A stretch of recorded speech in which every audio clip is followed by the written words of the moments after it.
কি একটা গ্রামে এলাম রে বাবা, এখানে তো যানবাহন কিছুই দেখতে পাচ্ছি না। সেই রাজবাড়িতে কি করে পৌঁছবো সেটাও তো বুঝতে পারছি না। আর একটু সামনের দিকে এগিয়ে দেখি কোনো কিছু পাই কিনা।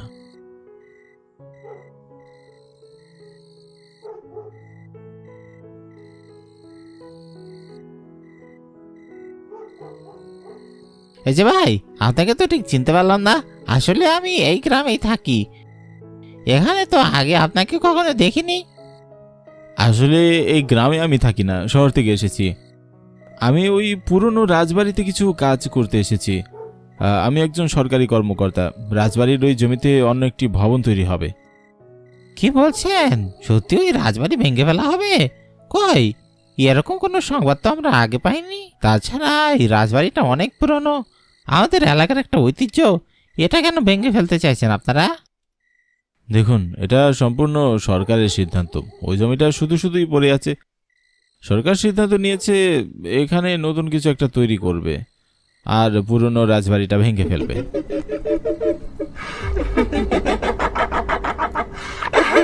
চলে যান, চলে যান এখান থেকে। এই জায়গাটা একদম ভালো নয়।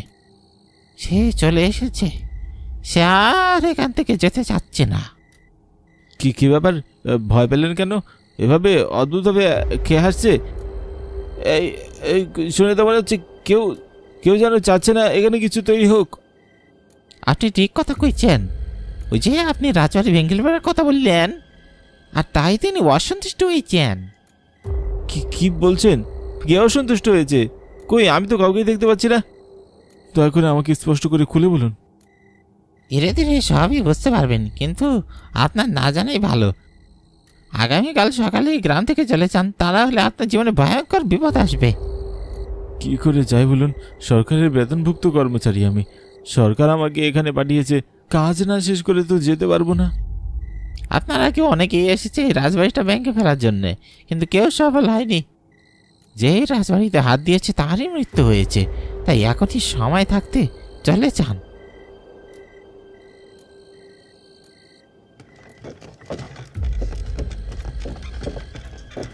ও দাদা, এত রাতে এখানে দাঁড়িয়ে আছেন কেন? কোনো গাড়ি ঘোড়া কিছুই পাবেন না। আপনি যদি চান তাহলে আমি আপনাকে আমার গরুর গাড়ি করে পৌঁছে দিতে পারি। যদি তুমি আমাকে পৌঁছে দাও তাহলে তো খুব ভালো হয়। আমি তো মনে মনে একজন গাড়িওয়ালা খুঁজছিলাম। এত রাতে কোথায় যাচ্ছেন আপনি? আপনাকে দেখে তো এই গ্রামের কেউ মনে হচ্ছে না, মনে হচ্ছে শহর থেকে এসেছেন। হ্যাঁ, ঠিকই বলেছো ভাই। আমি গ্রামের কেউ না, শহর থেকে এসেছি। আসলে আমি একজন সরকারি কর্মচারী। রাজবাড়িতে একটু কাজে এসেছিলাম। রাজবাড়ি? কি বলছেন? রাজবাড়ির কথা মুখেও তুলবেন না। বিশেষ করে এই মাসে রাজবাড়ির নাম কেউ মুখেও আনে না। সন্ধ্যাবেলা সবাই তাড়াতাড়ি বাড়ি চলে যায়। অমাবস্যার ভয়ঙ্কর রাতে বাইরে থাকা একটা অন্যায়। শুনতে পাচ্ছেন দাদা? এই কান্নার জন্য কেউ রাতের বেলায় বাইরে বেরোয় না। এই ভয়ঙ্কর কান্না গত কয়েকশো বছর ধরে গ্রামবাসীরা শুনতে পাচ্ছে। তুমি ঠিকই বলেছ। কিছুক্ষণ আগে ওই মেয়েটার কান্নার আওয়াজ আমি শুনতে পেয়েছি। না, আমার সাথে আরেকজন দাদা ছিলেন, তিনিও ওই কান্নার আওয়াজ শুনেছেন। আসলে এই শব্দটা কোথা থেকে আসছে সেটাই বুঝতে পারছি না। আর বলবেন না দাদা, আপনি বললে হয়তো বিশ্বাস করবেন না, কারণ আপনারা জ্ঞানী গুণী মানুষ। আসলে এটা রাজকন্যার কান্নার শব্দ। রাজকন্যা রাজবাড়িতে আজ থেকে প্রায় 200 বছর আগে বন্দী ছিল। কি বলছো পাগলের মতো? রাজকন্যা মারা গেছে আজ থেকে 200 বছর আগে, সে আবার এখন কি করে কান্নাকাটি করবে? বিশ্বাস করুন, আমি আপনার সাথে একদম সত্যি কথা বলছি। রাজকন্যা 200 বছর আগে মারা গেছে, কিন্তু তার আত্মা এখন এই পুরনো রাজবাড়িতে ঘুরে বেড়ায়। এসব আমি একদম বিশ্বাস করি না। এসব শুধু রূপকথার গল্পেই থাকে, বাস্তবে এসব কখনো হয় না। বুঝবি, যখন তোর উপর সেই শয়তান আত্মা ভর করবে তখন তুই ঠিকই বুঝবি। কে তুমি? কি চাও? তুমি তো মানুষটাও, তাহলে তুমি এতক্ষণ আমাকে কি করে গাড়িতে করে নিয়ে এলে? আমি মানুষ নই, আমি মানুষ রূপে শয়তান।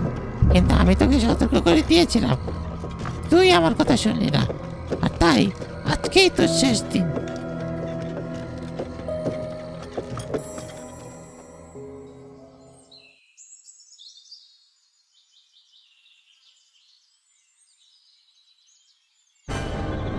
আমি কোথায়? এই করে কি করে এলাম? আপনি বিশ্রাম নিন, চিন্তা করবেন না, আমি আছি। আসলে গতকাল রাতে আপনি রাস্তায় অজ্ঞান হয়ে পড়েছিলেন। এরপর আমি আপনাকে ধরাধরি করে এই ঘরে এনে শুইয়ে দিয়েছি। কি কি হয়েছিল আমার? আমি তো রাতের ঘটনা কিছুই মনে করতে পারছি না। যাই হোক, আপনাকে অনেক ধন্যবাদ। আমাকে ধন্যবাদ দিতে হবে না, আপনি অসুস্থ, আর কথা বলবেন না। হ্যাঁ, আমি ঠিক আছি। এখন আমাকে যেতে হবে। আসলে আমি একটা জরুরি কাজে গ্রামে এসেছি। কাজ শেষ করে আমাকে আগামীকালই আবার শহরে ফিরে যেতে হবে। আরে না না, এখন কাজ বন্ধ থাকুক, আপনার বাইরে যাওয়ার মতো অবস্থা নেই। এখন বিশ্রাম নিন, দয়া করে কথা বাড়াবেন না। যতক্ষণ না সুস্থ হচ্ছেন ততক্ষণ এই ঘর ছেড়ে বের হওয়ার কোনো প্রয়োজন নেই। কিন্তু আপনি কে? আপনাকে তো চিনতে পারলাম না। তাছাড়া আমি আমার সমগ্র জীবনে আপনার মতো সুন্দরী একটা মেয়ে কখনো দেখিনি। আপনি আমাকে চিনবেন না, আমি এই গ্রামেরই মেয়ে। আপনার কোনো অযত্ন হবে না, আমি সবসময় আপনার খেয়াল রাখবো। এখন নিজে বিশ্রাম নিন। আপনি কি এখানে একাই থাকেন? আশেপাশে তো আর কাউকে দেখতে পাচ্ছি না।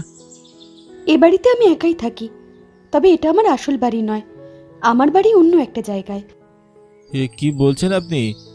অন্য কোনো জায়গায় মানে? কই, এখানে তো অন্য কোনো বাড়িও দেখতে পাচ্ছি না। আশেপাশে শুধু সবুজ খোলা মাঠ। ঠিক আছে, আমি আপনাকে কিছুদিন পর আমার বাড়িতে নিয়ে যাব। এখন আর কথা না বলে দয়া করে শুয়ে থাকুন।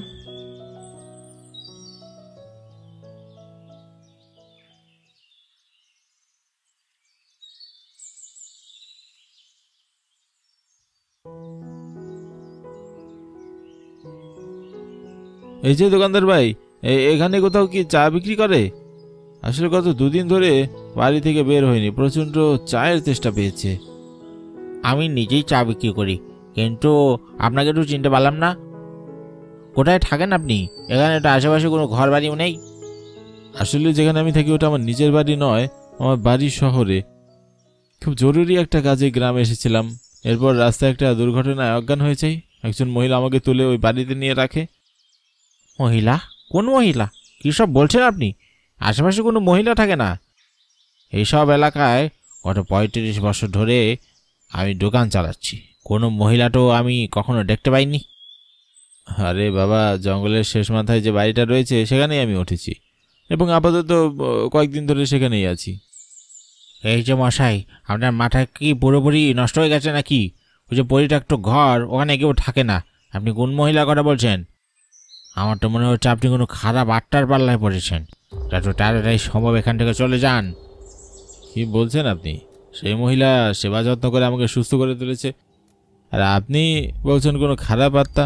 আপনার কোথাও একটা ভুল হচ্ছে। আমি আপনার ভালোর জন্যই বললাম, এখনো সময় আসে পালিয়ে যান, তা না হলে কিন্তু আপনার মৃত্যু অনিবার্য।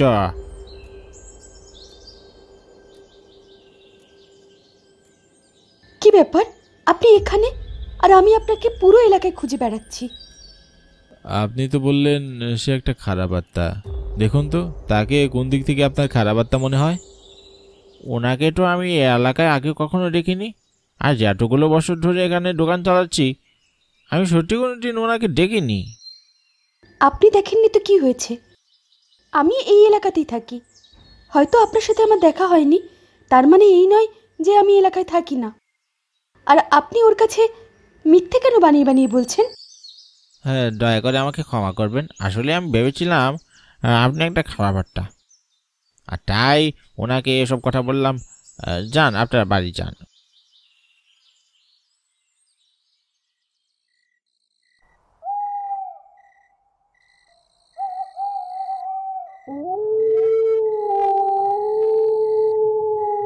কি ব্যাপার, আপনার সাথে তো একটু আগে আমার দেখা হলো। এই ঘন জঙ্গলে মাঝরাতে আপনি কি করছেন? তোর সাহস তো কম না, তুই আমার নামে আজে বাজে কথা বলেছিস। আজকে তোকে এমন শাস্তি দেব যে বাপের নাম ভুলে যাবি।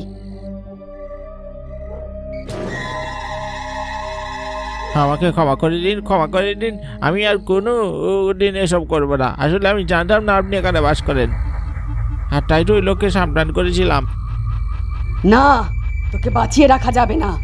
তুই যদি বেঁচে থাকিস তাহলে আগামীকাল তুই সবার কাছে সত্যিটা বলে দিবি। হ্যাঁ, আমি একটা খারাপ আত্মা। এখানে আমি বাস করি, আর অবিবাহিত পুরুষদের আমি আমার কাছেই রেখে দিই। তাদের কখনো আর বাড়িতে ফিরতে দিই না। দয়া করে আমার সাথে এমনটা করবেন না। আবার আবার আবার ঘরে স্ত্রীর সন্তান আসে। কথা দিচ্ছি আমি আর কাউকে কিচ্ছু বলবো না। দয়া করে বিশ্বাস করুন না ভাই। বিশ্বাস আমি কাউকে করি না। জীবনে বিশ্বাস করে আমি অনেক ঠকেছি, আর এরপর থেকে পৃথিবীর কোনো পুরুষকেই আমি আর বিশ্বাস করি না। আহ!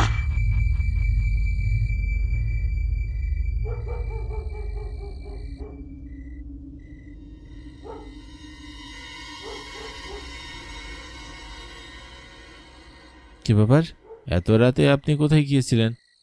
আমি আপনাকে চারিদিকে খুঁজলাম, আপনার কোনো বিপদ হয়নি তো? আমি একটা জরুরি প্রয়োজনে বাইরে ছিলাম। আপনি এখনো ঘুমোননি কেন? আমি এখন অনেকটাই সুস্থ। আপনি কেন আমাকে যেতে দিচ্ছেন না সেটা বলুন তো। আমাকে তো বাড়িও ফিরতে হবে, তাছাড়া এখানকার কাজও আমাকে শেষ করতে হবে। আমি যতক্ষণ না বলবো আপনি ততক্ষণ কোথাও যেতে পারবেন না।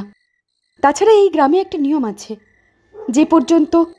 যতক্ষণ না পর্যন্ত অমাবস্যার রাত শেষ হবে ততক্ষণ পর্যন্ত কোনো অতিথি গ্রামের বাইরে যেতে পারবে না। কই, এমন অদ্ভুত নিয়মের কথা তো কোনোদিন আমি শুনিনি। আর তাছাড়া আপনি তো আমাকে বাড়ি থেকে বেরিয়ে হতে দিচ্ছেন না। এ বদ্ধ করে আমার দম বন্ধ হয়ে আসছে। আমি একটু সুস্থভাবে বাঁচতে চাই। এটাই এই গ্রামের নিয়ম। তবে আপনি এই গ্রামের আশেপাশে যে কোনো জায়গায় যেতে পারেন। ইচ্ছে হলে নদীর পাড়ে গিয়ে বসে থাকতে পারেন, সেখানে আপনার নিশ্চয়ই ভালো লাগবে। আপনার ব্যাপারখানা আমার কিছুটা অদ্ভুত লাগছে। প্রতিদিন রাতে আপনি যেন কোথায় চলে যান। আপনাকে কখনো ঘুমাতে তো আমি দেখিনি। আমি আর 5টা সাধারণ মানুষের মতো ঘুমিয়ে থাকি না। নিজের কাজে মন দিন, আপনাকে এসব ব্যাপারে মাথা না ঘামালেও চলবে।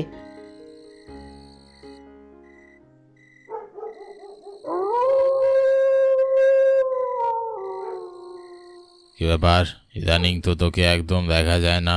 সারাক্ষণ ওই ছেলেটাকে নিয়ে পড়ে থাকিস। এই বাড়িতে আসা ছেড়ে দিয়েছিস। মনে রাখিস, ও কিন্তু আমাদের পরম শত্রু। এখানে এসেছে আমাদের বাড়িটা ভেঙে ফেলার জন্য। ওকে যেভাবেই হোক হত্যা করতে হবে। বাবা, আমি ওই ছেলেটাকে ভালোবেসে ফেলেছি। আমি ওকে হত্যা করতে পারবো না। এর আগেও আমি অনেককে হত্যা করেছি, কিন্তু কারোর জন্য আমার এরকম অনুভূতি হয়নি। কি বলছিস পাগলের মতো? ও হলো মানুষ আর আমরা হলাম আত্মা। আত্মার সাথে কখনো মানুষের বিয়ে হতে পারে না। তুই কিন্তু ভুল করছিস। আমি সত্যিই জানি না বাবা, আমি ঠিক করছি না ভুল করছি, কিন্তু এটুকু বলতে পারি ওই ছেলেটার উপর আমার একটা অদ্ভুত মায়া জন্মেছে। যদি এই পরিত্যক্ত বাড়িটা একবার ভেঙে ফেলা হয় তাহলে আমি আর তুই কোথায় যাব? আমাদের যাওয়ার তো আর কোনো জায়গাও থাকবে না। আমাদের বাড়ি আমাদের পূর্বপুরুষের ভিটা, আর এখন মানুষ সেই ভিটা ভেঙে দিতে যাচ্ছে।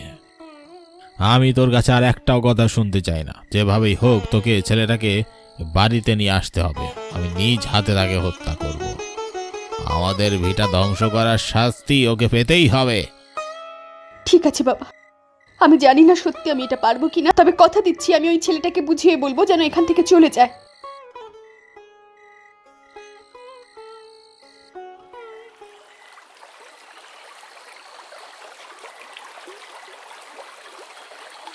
এই ভর সন্ধ্যাবেলা এখানে কেন বসে আছেন? এই গ্রামটা কিন্তু খুব একটা ভালো নয়। এখানে অনেক খারাপ আত্মা করে বেড়ায়। আপনারা গ্রামের সবাই শুধু বারবার খারাপ আত্মার কথা বলছেন। আচ্ছা, সত্যি কি এই গ্রামে কোনো খারাপ আত্মা আছে? হ্যাঁ, এখানে খারাপ আত্মারা করে বেড়ায়। এই রাজবাড়িটা অনেকবার ভেঙে ফেলার চেষ্টা করা হয়েছে, কিন্তু যারা এই রাজবাড়িটা ভেঙে ফেলার চেষ্টা করেছে তাদের সবাইকে হত্যা করা হয়েছে। আমিও তো শহর থেকে এসেছি এই রাজবাড়িটা ভাঙার জন্য। এখানে অন্য একটা দালান তৈরি করা হবে। শুনুন দাদা, এখনো সময় আছে। আপনি এই পরিত্যক্ত রাজবাড়িতে আর প্রবেশ করবেন না। যত তাড়াতাড়ি সম্ভব এখান থেকে পালিয়ে শহরে চলে যান। আপনার কোথাও ভুল হচ্ছে। এখানে তো আমি আজ পর্যন্ত কোনো খারাপ আত্মাও দেখতে পেলাম না। খারাপ আত্মা আপনি কি করে দেখবেন? ভালো আত্মা খারাপ আত্মা দেখে বোঝার কোনো উপায় আছে? যাও, আপনি এখানে কই থাকেন? এখানে কোথায় উঠেছেন? গ্রামের লোকেরা যদি জানতে পারে আপনি ওই জমিদার বাড়ি ভাঙার জন্য এসেছেন, কেউ আপনাকে আশ্রয় দেবে না। আমি এলাকায় কোনো বাড়িতে উঠিনি আসলে। ওই যে দেখা যাচ্ছে জঙ্গলে ওখানে একটা পরিত্যক্ত বাড়ি আছে, ওখানেই একজন মহিলা আমাকে অনেক যত্ন করে। তিনি আমাকে সেখানে আশ্রয় দিয়েছেন। আরে দাদা, আপনি একটা খারাপ আত্মার পাল্লায় পড়েছেন। ওগুলো মানুষ নয়, ও একটা আত্মা। আপনি এখনো সময় আছে, ও বাড়িতে যাবেন না। আমি এবার যাই, অন্য কাজ আছে আমার।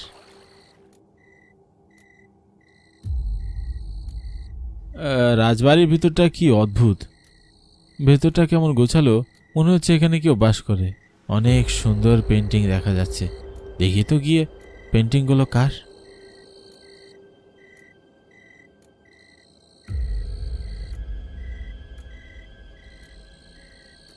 কে আপনি? বিনা অনুমতিতেই রাজবাড়িতে প্রবেশ করেছেন? আপনি জানেন না এখানে প্রবেশ করা নিষেধ? আসলে আমি জানতাম না এই রাজবাড়িতে প্রবেশ করা যায় না। আচ্ছা, এখানে তো অনেকগুলো ছবি দেখতে পাচ্ছি। এই মেয়েটাকে তো আমি চিনি, ওর সাথেই আমি থাকি।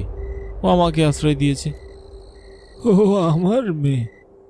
আচ্ছা, তাহলে তুই সেই লোক যে আমাদের রাজবাড়ি ভাঙতে এসেছিস। আমার রাজকন্যা পদ্মাবতী, আমি হলাম এই রাজ্যের জমিদার। সত্যি তো, আপনি তাহলে একটা আত্মা। গ্রামের সবাই আমাকে নিষেধ করেছিল আমি যেন কখনোই রাজবাড়িতে প্রবেশ না করি। তাড়াতাড়ি শহরে ফিরে যাই। সেই সুযোগটি তুই আর পাবি না। তুই এখানে চলে এসেছিস, তোর আর বাড়িতে ফিরে যাওয়ার রাস্তা নেই। আমি এখনই তোকে হত্যা করব। তো আপনি আমাকে কেন হত্যা করতে চাইছেন বলুন তো? আমি তো আপনার কোনো ক্ষতি করিনি। তোরা সবাই মিলে আমাদের এই বাড়িটা ভেঙে ফেলার চেষ্টা করছিস।